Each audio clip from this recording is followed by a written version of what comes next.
Hey guys, I'm here to talk about a problem that has been going on with the Lexus IS that I know of. I've been experiencing this problem for the past 6 months or so. It has to do with the head unit. There are some models that have problems with the same issue, but it is the amp. In my circumstance, it is not the amp. It is the head unit. It seems to be resetting. We'll be going over how this started. I will be going over what I did to troubleshoot. I also will be going over me contacting Lexus, asking for any advice or any type of financial assistance on the problem, because it is an expensive job to get fixed. I will be going over the price and my solution, my personal solution for you guys, to help you guys out and help you finally be able to solve this problem that everyone has been, asking about, or just trying to find answers about.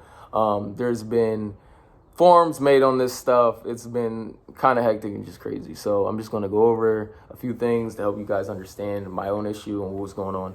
So I was coming home from work. My car just started resetting. The radio just started resetting, just started rebooting continuously in a cycle. So I didn't think much of it. I just was like, maybe it's just a malfunction or whatever the case is. I pulled over, turned the car off, turned it back on, and it seemed to have the same issue. So I was like, you know what? Once I get home, I'll try to look up a video, see what I can do about it. At the very least, the next day I can go and maybe get a new fuse for the radio and see if that will fix the problem. I did do both of those things. The fuse did not work.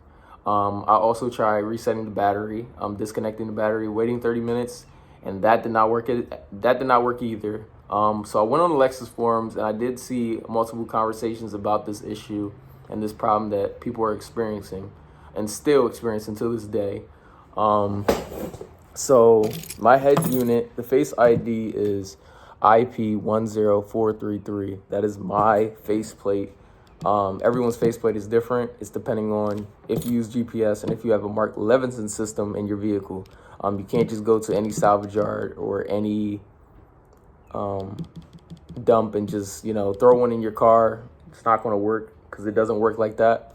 It has to be like the exact one, or it's not going to function. My part number was 868045321. That is the old part number. Now, that is for 2014 to 2016, which is experiencing this problem. The new one, the updated one, which is after 16, is 868045321. That is the updated version. I guess Lexus did find a solution to the problem. Or they just updated it since it's a new year, new model. Mine's is the Lexus IS 2014 F Sport. I see some cars that are F Sport experiencing this problem and some cars that are not F Sport experiencing this problem. But it is definitely towards those years, which is 14 to 16 for some reason. I did call Lexus corporate, and I did talk to them. Initially, the dealership, which is the people that diagnosed it, they said it was the head unit and it was not the amp. Now, in some cases, it is the amp, which can cause the same type of issue, which just makes that rebooting process enabled and you can't get out of it for some reason. Now, sometimes it does turn on, sometimes it doesn't. It just happens randomly. With the amp problem, I was reading the forums, and it did say that it could be a drain problem, because the water does come down through there where your amp is for some reason, and that could flood if it's clogged, which could obviously, take out the amp. So I did open my rear and check it, and it was no problem. It was not wet, thankfully, and I checked my drain and it was okay. There's a solution to that. It is a heavy bill to replace that. But if you guys take your amp from underneath the bed of the rear and put it on top, like the floor level, then you should be okay. If you put it on top of there, if you just leave it on there, because it's going to prevent it from flooding if it were to happen, like in the future. In the near future, I will be doing that. I haven't done it yet because it hasn't been an issue, but I will be doing that just to play it safe, because I do not want to have to replace an amp as well. So yeah, back to contacting Lexus corporate. They told me they were able to help me financially with the head unit. It was initially $6,000, like I mentioned before, but they quoted me $2,681. Even though that is a good deal, it's a pretty good deal considering that it was initially $6,000, but it's still a lot for just, something that should be working in the car and was a defective thing on their side and not something that I caused. So I wanted to go another route.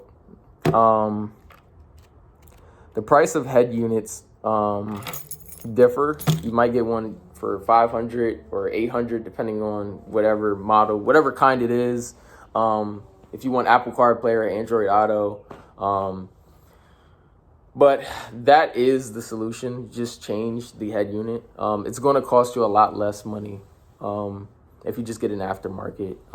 That is going to be the solution from me to you guys. Just change the head unit completely. Get an aftermarket one. There are really some good ones out there. You could find one for, like I said,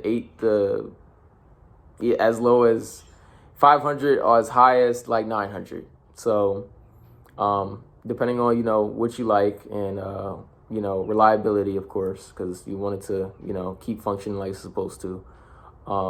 My advice to you guys personally, if you are experiencing this problem, please, please, please contact Lexus and let them know that this is happening. The more people that contact them and let them know that this is an issue and that this is happening, the more likely they are to help us and fix this problem. If they are not getting people concerned and voicing their opinion on this, then it is not going to get fixed, and they're going to keep throwing it under the rug. It is a thing that more and more people are experiencing, and I know personally because I am in a Lexus group, and people have been experiencing this issue. Yes, so if you have a concern, contact them, let corporate know, and this is the solution for it. So that way, in the future, when someone has the same problem or same issue, they might not have to take this route. They might not have to go through all of this stuff that I had to go through personally. It's been 6 or 7 months now until I get to this point. So, it's a lot of me calling around asking how much would it cost to put in a new head unit? How much would it cost to put in an OEM head unit? This and that. So I wouldn't even go the OEM route, and I would just get an aftermarket, play it safe. And not only that, but like the aftermarket, there really are some good ones.